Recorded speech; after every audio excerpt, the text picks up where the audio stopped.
حضرت مریم رضی اللہ تعالی عنہا کو اللہ تبارک و تعالی نے بغیر باپ کے جناب عیسیٰ علیہ السلام عطا فرما دیے۔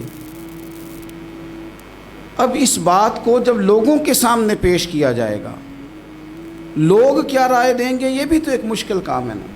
وہ خاتون، وہ پاک باز عورت جس نے اپنی زندگی کے سارے اوقات ہی اللہ کے گھر مسجد میں گزارے، جس کی ماں پاک ہے، باپ پاک ہے، خاندان پاک ہے، اس خاتون کو بغیر باپ کے جب گود میں بچہ لے کے لوگوں کے سامنے جانا ہے تو کن رویوں کا سامنا کرنا ہے، یہ آپ سمجھ سکتے ہیں۔ کسی شاعر نے کہا تھا کہ الجھے الجھے بکھرے بکھرے روز و شب دیکھے گا کون، لوگ تیرا جرم دیکھیں گے سبب دیکھے گا کون۔ لوگ تو ظاہری حالات کو دیکھتے ہیں اور فیصلہ کر دیتے ہیں، سبب کیا ہوا تھا، وجہ کیا بنی تھی، تصویر کا دوسرا رخ کیا، اس پر تو غور ہی کوئی نہیں کرتا۔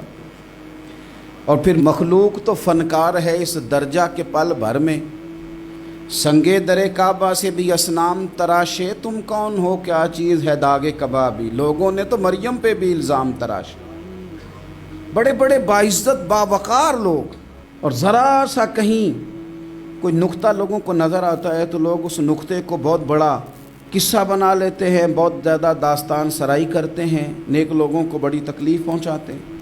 لیکن اگر وہ شخص سچا ہے اور اپنے رب کی بارگاہ میں وہ صاف ہے تو پھر اسے زیادہ وضاحتیں دینے کی ضرورت بھی نہیں، اور ویسے بھی جب لوگ بہت زیادہ مخالفت کر رہے ہوں تو وضاحتیں دینا کام بھی نہیں آتا، اس وقت صفائی دے کے انسان مزید الجھتا چلا جاتا ہے۔ حضرت مریم کی گود میں جناب عیسیٰ علیہ السلام تشریف لے آئے تو جناب مریم کو حکم تھا کہ آپ نے بولنا ہی نہیں، آپ نے بات ہی نہیں کرنی، آپ خاموش رہیں۔ وہ خاموش ہیں، بچہ پنگوڑے میں ہے، قوم کے سامنے ہے، تو قوم بڑے سخت نظروں سے دیکھتی ہے، بڑے سخت جملے کہتی ہے، اور انہوں نے کہا کہ مریم یہ بچہ کہاں سے آ گیا، آپ بھی نیک، آپ کا باپ بھی نیک۔ تو جناب مریم نے کیا کہا، قرآن مجید سورہ مریم کی آیت نمبر 29 دیکھیے، فَأَشَارَتْ إِلَيْهِ، تو جناب مریم نے نا پنگوڑے کی طرف اشارہ کیا، جناب عیسیٰ کی طرف اشارہ کیا، توجہ ادھر کی، فَأَشَارَتْ إِلَيْهِ، بچے کی طرف اشارہ کیا، گویا اس سے پوچھ لے تو قوم کیا کہتی ہے۔ انہوں نے کہا قَالُوا كَيْفَ نُكَلِّمُ مَنْ كَانَ فِي الْمَهْدِ صَبِيًّا، یہ کیسے بات کرے گا، یہ تو پنگوڑے میں بچہ ہے۔ پنگوڑے میں بچے بھی کبھی بولے ہیں، وہ بولتے ہیں بھائی، پر جب رب چاہے، اور جب اللہ اپنے بندوں کو صاف کرنا چاہے، اور جب رب اپنے بندوں کی عزتوں کا محافظ بنے تو بچے پنگوڑوں میں بھی بولتے ہیں۔ جناب یوسف کے لیے بھی بولا تھا، جناب عیسیٰ بھی پنگوڑے میں بولے تھے، جناب جریج کے لیے بھی بولا تھا، بچے بولتے ہیں، لیکن کب، جب رب چاہے۔ کیسے بولے گا، یہ تو پنگوڑے میں ہے۔ لیکن جب انہوں نے دیکھا نا بچے کی جانب، آپ نے منہ سے نہیں کہا، وہاں تو حکم تھا چپ رہنا ہے، وہ خاموش تھی، پنگوڑے کی طرف اشارہ کر کے کہا اس سے پوچھ لو جو پنگوڑے میں ہے۔ تو جناب عیسیٰ پنگوڑے سے بولے اور سیدھے ہاتھ کے اشارے کر کر کے بولے، کیا کہتے ہیں، فرمانے لگے قال انی عبد اللہ۔ عیسائیوں نے کل کلاں کو کہنا تھا نا وہ اللہ کے بیٹے ہیں، تو انہیں بات ہی یہاں سے شروع کی، کہنے لگے لوگوں سنو میں اللہ کا بندہ ہوں۔ بات شروع یہاں سے کی، جو کل بات ہونی تھی آج اس کا اظہار کیا، کہنے لگے انی عبد اللہ، میں اللہ کا بندہ ہوں، آتانی الکتاب، مجھے کتاب دی گئی ہے، وجعلنی نبیّا، اور رب نے مجھے نبی بنا کے بھیجا ہے۔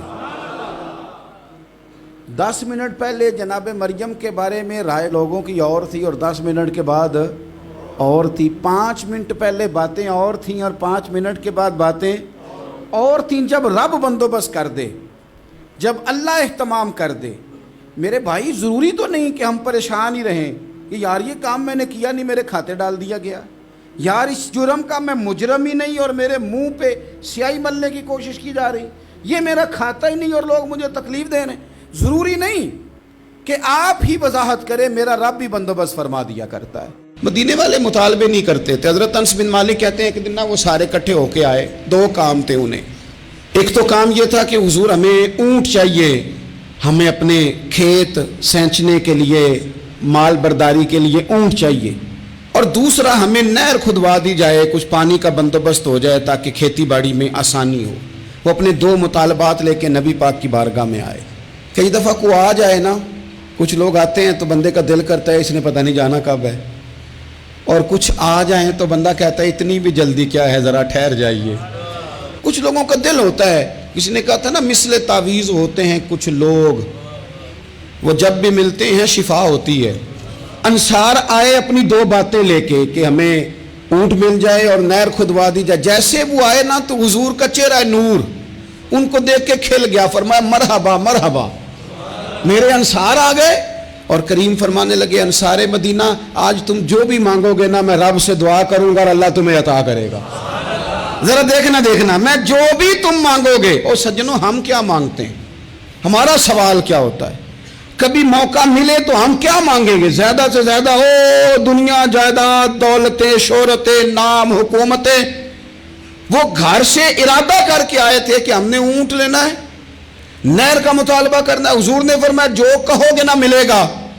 وہ کان میں مشورہ کرنے لگ گئے، تو کانوں میں مشورے کر کے پتہ ہے ایک دوسرے سے کیا کہنے لگے ہم تو آئے تھے اونٹ کے لیے اور ہم تو آئے تھے نہر کے لیے۔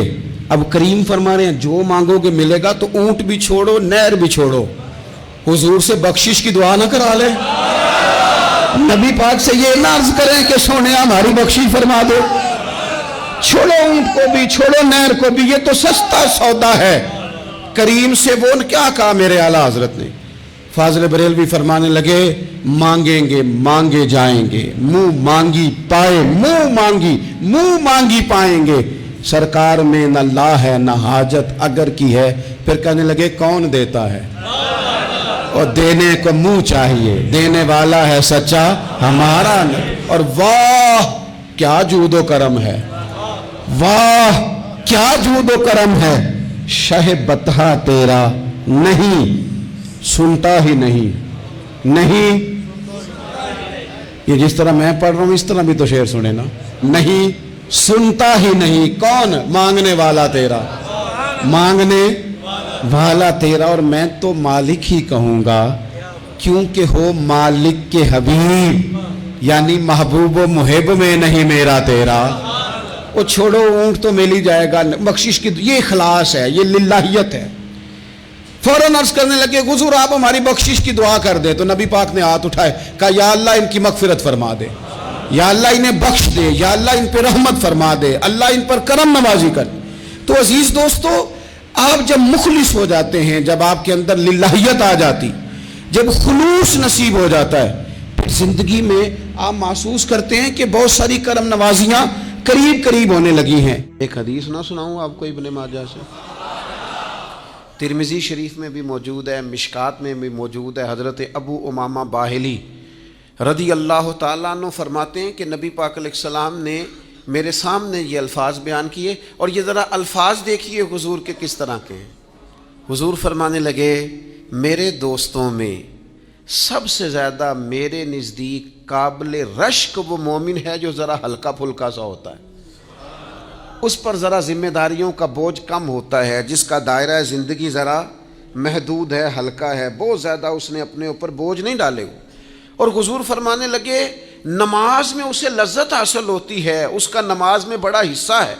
فرمایا اپنے رب کی عبادت کرتا ہے تو خوبی کے ساتھ کرتا ہے، اپنے اللہ کی فرما برداری کرنا یہ اس کا ترہ امتیاز ہے، یہ بندہ قابل رشک ہے۔ اور حضور فرمانے لگے وہ جو کچھ بھی کرتا ہے نا کرتا چھپ کے ہے۔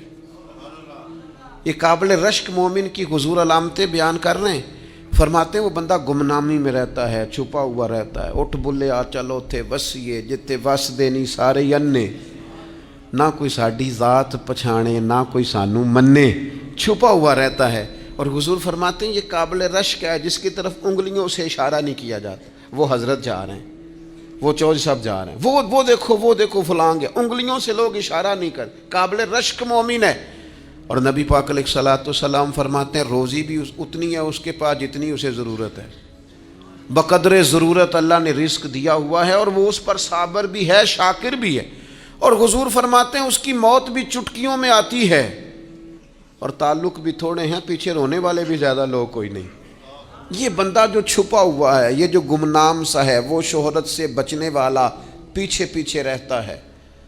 اور میرا جی چاہتا ہے ساری غزلیں اس پیارے کے نام کریں، وہ پیچھے ذرا ہٹ کے، گمنام، تھوڑا سا لوگوں سے چھپا ہوا، تھوڑا سا کسی کونے سے لگا ہوا، تھوڑا اپنا تعارف کو بچاتا ہوا، اس نے کوئی کارڈ نہیں چھپائے ہوئے، وہ بہت ساری جگہوں پہ ممبر نہیں ہے، اس کا کوئی لینا دینا نہیں ہے،